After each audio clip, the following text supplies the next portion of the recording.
हुकूमत की मुलाजमतों में उनको उनका हिस्सा मिले तो उनको अपनी सियासी लीडरशिप बनाना पड़ेगा। अगर वो चाहते हैं कि सीमांचल में वो तमाम सहूलतें सीमांचल वासियों को मिले जो बिहार के दूसरे इलाकों की जनता को मिलती है, तो फिर सीमांचल की जनता को अपनी एक सियासी लीडरशिप को मजबूत बनाना पड़ेगा। मेरे अजीज दोस्तों और बुजुर्गों, मेरी आवाज़ थोड़ा खराब है, बैठी हुई है। मुसलसल 3 दिन से जलसे करने की वजह से तो मैं आपसे गुजारिश करूंगा कि आप एक 10 मिनट के लिए मैं जो कह रहा हूं मेरी इस बात को सुन लीजिए। अजीज़ान मिल्लत, पिछले 8 साल से बिहार में जो तमाशा हो रहा है आप उसको देख रहे हैं।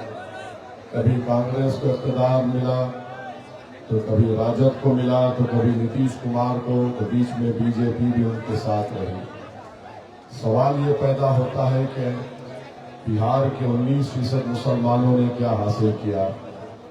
मैं हमारे बुजुर्गों से अपील कर रहा हूँ, हमारी माँ और बहनों से गुजारिश कर रहा हूँ और नौजवानों से ये उम्मीद करता हूँ कि आप अपने घर का हाल देखिए, आप अपने आप को देखिए।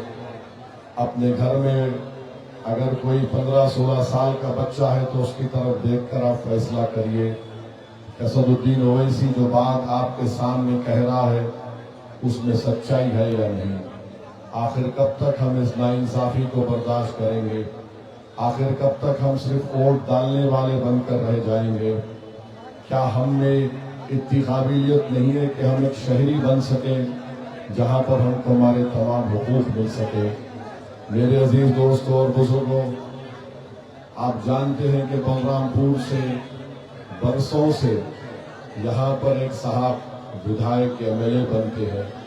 मैं आपको बता रहा हूँ कि यहाँ पर कोई डेवलपमेंट नहीं हुआ। बार बार आकर अगर कोई ये कहेगा कि मुझे बीजेपी को हराना है और मुझे वोट दे दो और मैं बलरामपुर में कुछ काम नहीं कराऊंगा, तो फिर आप सिर्फ वोटर बनकर रह गए, आप सिटीजन नहीं बने, आप शहरी नहीं बने। अगर आप शहरी बनेंगे तो आपको तमाम हुकूक और हक हासिल होंगे जो एक शहरी को मिलते हैं। मैं आपको बता रहा हूँ, मैं इसके मेंबर ऑफ पार्लियामेंट, मैंने रेलवे के मिनिस्टर को लिखा कि बलरामपुर में वंदे भारत और राजधानी एक्सप्रेस को रुकना चाहिए। मैंने केंद्र की ट्रांसपोर्ट मिनिस्ट्री को लिखा कि बलरामपुर में पुल की तामीर हो, गोविंदपुर घाट से मुलिकपुरा पर, फिर वहीं पर बाहिन घाट से रायगंज तक, बारोल घाट से उत्तर दिनाजपुर तक, जगन्नाथपुर घाट से मुकिंदापुर जो हमारे बंगाल में है। अगर एक हैदराबाद का एमपी ये काम कर सकता है तो फिर बलरामपुर के विधायक ये काम क्यों नहीं कर पाए? अख्तरुल ईमान साहब का रिकॉर्ड आप देखते हैं कि बिहार की विधानसभा में एक शेर की तरह अख्तरुल ईमान गरजते हैं और आपके मसाइल को उठाते हैं। वहीं पर मेरे अजीज दोस्तों और बुजुर्गों, बलरामपुर सीमांचल का हिस्सा है। मैं सीमांचल के इस हिस्से के लोगों को अपील कर रहा हूँ कि आपको ताकतवर बनना है। अगर आप ताकतवर बनेंगे तो आप अपने पसंद के विधायक को चुनकर कामयाब करेंगे जो आपकी तकालीफ और आपके मसाइल हल करेगा। क्या ये बात सच नहीं है कि यहाँ पर बिजली दिन में 6 से 7 मरतबा चली जाती, उसका कोई पुरसाने हाल नहीं है? MRI मशीन है, अच्छा 6-7 से ज्यादा चली जाती है, तो आप बर्दाश्त करेंगे? आप बर्दाश्त करेंगे? आप बर्दाश्त करेंगे? जब नहीं करेंगे तो क्या करेंगे? जब बर्दाश्त नहीं करेंगे तो खाली नारा लगाएंगे या पतंग छाप पे बटन दबाएंगे? जो आपको बिजली नहीं दे रहा उसकी बिजली बंद कर देंगे? Very good. आपके पास अस्पताल है, PHC है, बात जगह पर डॉक्टर नहीं है। विधायक जी से जाके पूछेंगे तो बोलेंगे नहीं नहीं, हमको बीजेपी को हराना है। एमआरआई की मशीन है, एमआरआई की मशीन है, कोई टेक्नीशियन नहीं है। आप विधायक जी को पूछेंगे तो बोलेंगे मैं तुम्हारा एक्सरे करके निकाल देता हूं। आप बताइए आखिर ये कब तक चलेगा? ब्लॉक ऑफिस में भ्रष्टाचार है नहीं है? ब्लॉक ऑफिस में भ्रष्टाचार है नहीं है? क्या आवास योजना के लिए 1500 रिश्वत देना पड़ता है? म्यूटेशन के लिए 15,000 रुपये देना पड़ता है? भ्रष्टाचार ब्लॉक ऑफिस में है या नहीं? आप रिश्वत देंगे या खत्म करेंगे? कैसे खत्म करेंगे? बटन छाप पर बटन लगाएंगे तो भ्रष्टाचार खत्म होगा। ब्लॉक ऑफिस में जो पैसे आप दे रहे हैं उसमें सबका हिस्सा है, नीचे से लेके ऊपर तक, पटना से लेके बलरामपुर तक। उर्दू में कहावत है कि चोर चोर मिलकर गांव बांट लिए, ये काम हो रहा है। फिर आप जानते हैं कि 2017 से काचाना का गोमती ब्रिज, उसका हाल बुरा है, उसका काम नहीं होता। गवर्नमेंट कॉलेजेस नहीं है बलरामपुर में। क्या यह बात सच नहीं है कि कल महेशपुर में एक बच्चे को बिजली का शॉक लगा और उसकी मौत हो गई? तो अब आप ऐसे ही अपने बच्चों को मरने देंगे या कुछ करेंगे? क्या करेंगे? क्या करेंगे? बटन छाप पर बटन दबाने से पहले विधायक जी और उनकी पार्टी को दबाकर एक शॉट दीजिए ताकि वो हिल जाएं, सुधर जाएं। और अगर नहीं सुधरेंगे तो इंशाअल्लाह ताला सबसे बड़ा शॉक हम उनको देंगे मतदान के दिन, बटन छाप पर बटन दबाकर। और यहाँ पर जो इतने लोग आए, देखिए इत्तेहाद का मतलब ये नहीं है कि आप एक जनसभा में आकर मुझ जैसे एक दीवाने की तकरीर को सुनकर चले जाएं। इत्तेहाद का मतलब ये है कि आप इस इत्तेहाद और आपने आज जो जज्बे का मुजाहरा किया उसको बरकरार रखिए। इत्तेहाद की निशानी ये है कि जब आप वोट डालने जाएंगे तो आप बटन छाप पर बटन दबाकर अपने उम्मीदवार को कामयाब करेंगे, तो वो आपका इत्तेहाद की कामयाबी होगी। अगर आप इस जनसभा में आ गए और नारे लगा दिए, फोटो निकाल लिए, वीडियो निकाल लिए, तो इत्तेहाद नहीं है ये इत्तेहाद नहीं है। इत्तेहाद वो है जब सब मिलकर मतदान के दिन आप जाकर मजलिस पार्टी के हक में बटन छाप पर वोट लगाएंगे, तो वो आपके इत्तेहाद की कामयाबी होगी। और मजलिस आपको ये पैगाम देती है कि इज्तिमाइयत को सामने रखिए। अगर कल असदुद्दीन ओवैसी मर भी गया तो मजलिस को बाकी रखना नौजवानों तुम्हारी जिम्मेदारी है। आप बिहार के मुस्तकबिल हैं। आपने देखा होगा आज से 3 दिन पहले बिहार सरकार ने अखबारात में एक इश्तिहार दिया कि करीब 60% बिहार की आबादी 25 साल से कम उम्र नौजवान लड़की और लड़कियों पर मुश्तमिल है। नौजवानों, ओवैसी और अख्तरुल ईमान तुम्हारे अच्छे मुस्तकबिल की लड़ाई लड़ रहे हैं। हमारा तो खो गया काम। अब आपकी जवानी है, आने वाला कल तुम्हारा होगा। नौजवानों, अगर तुम गफलत करोगे तो जिस तरह तुम्हारे बाप दादा ने तकालीफ उठाई, खुदा ना खास्ता नौजवानों तुमको भी वही तकलीफ उठाना पड़ेगा। और वो तकलीफ ये होगी कि तुमको इज्जत नहीं मिलेगी, तुमको तुम्हारा मुकाम नहीं मिलेगा, तुमको तुम्हारे बच्चों के लिए स्कूल कॉलेज नहीं मिलेगा, तुमको अपने किसानों को उसकी कीमत नहीं मिलेगी, बिजली नहीं मिलेगा।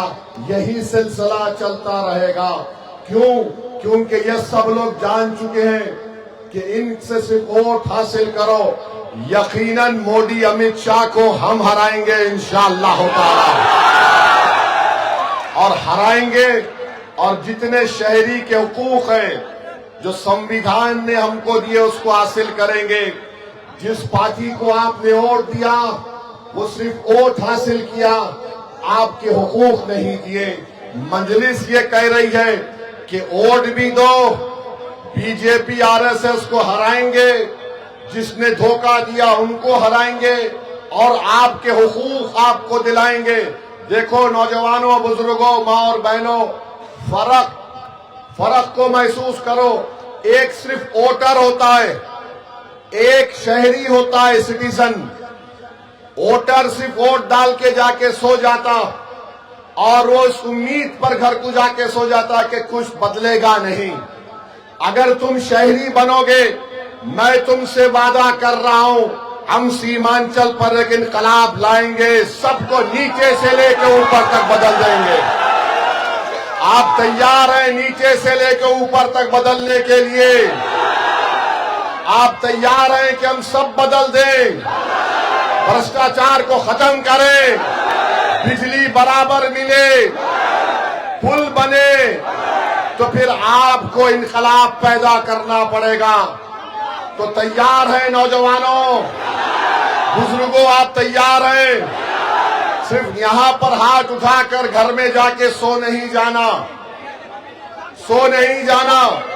इस सोच को बरकरार रखो इलेक्शन और मतदान के दिन तक, तभी जाकर हम बदलाव लाएंगे। अपनी ताकत का मुजाहरा कब करोगे बिहार के मुसलमानों? तुम 19% हो।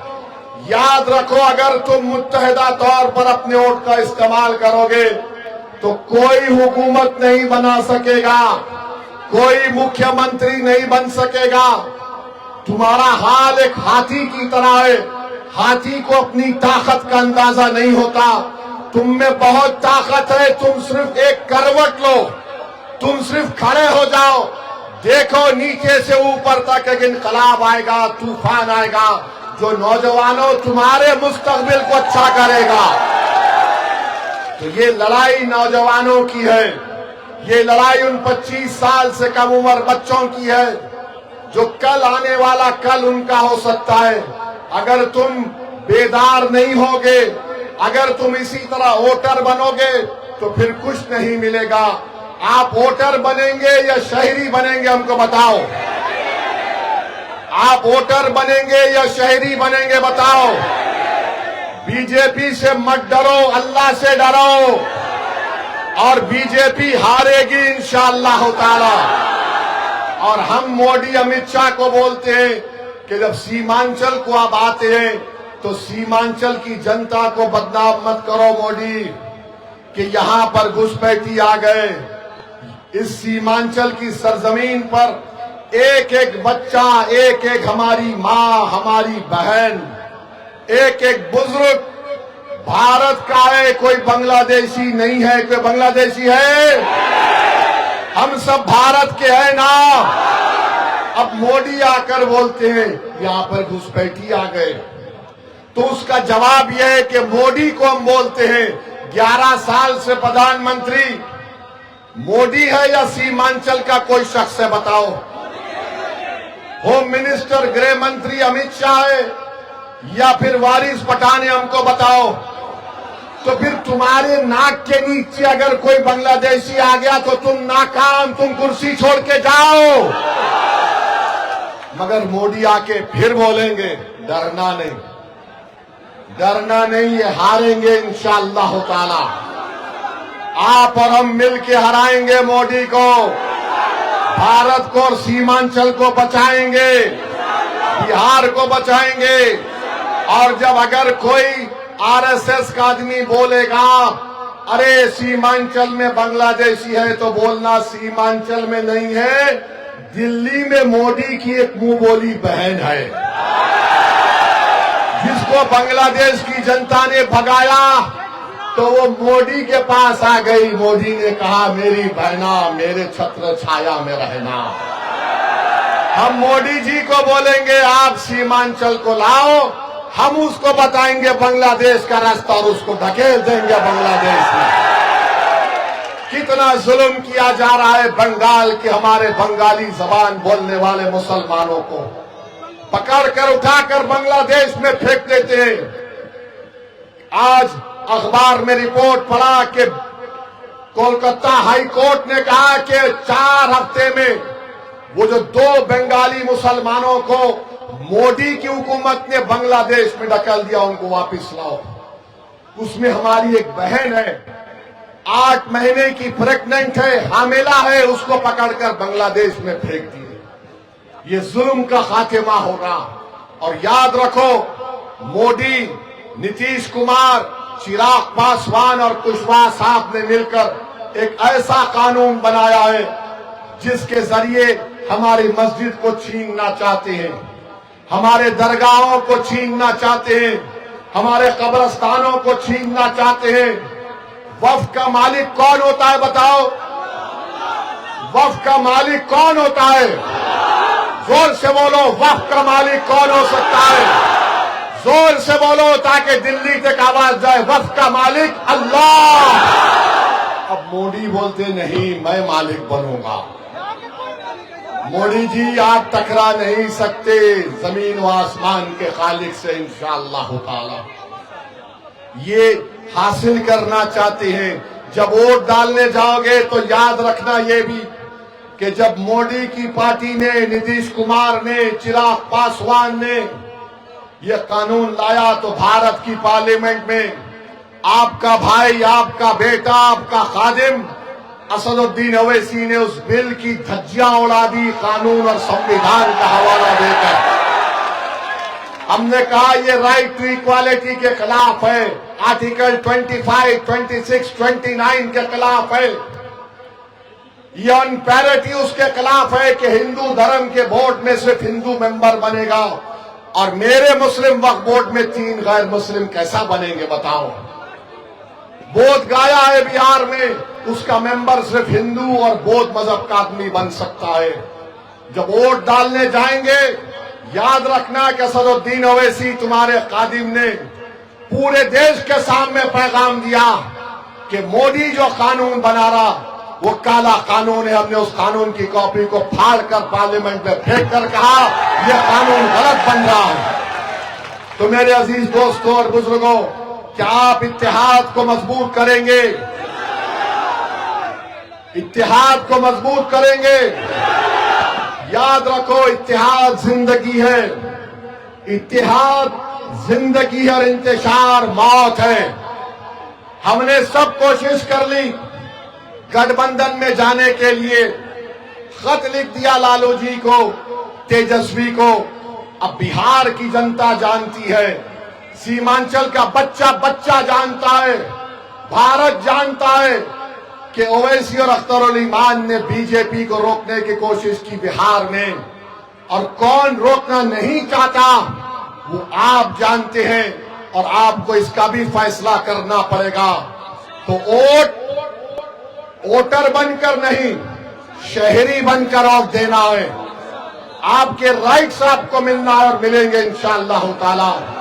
आपका बेहद शुक्रिया, आप इतनी देर से यहाँ पर आए, इतनी गर्मी में आप यहाँ पर बैठे। अब आप जब घर जाएंगे, जब कभी बिजली बंद होगी तो दिमाग में एक ही बात डालना कि मतदान के दिन मैं विधायक की बिजली बंद कर दूंगा इंशाअल्लाह। साथ देंगे ना? तो लगाइए मेरे साथ, सीमांचल की जनता जिंदाबाद, सीमांचल की जनता, सीमांचल जिंदाबाद, सीमांचल जिंदाबाद। नारे तकबीर, नारे तकबीर। बलरामपुर की जनता, बलरामपुर का इत्तेहाद, बलरामपुर का इत्तेहाद।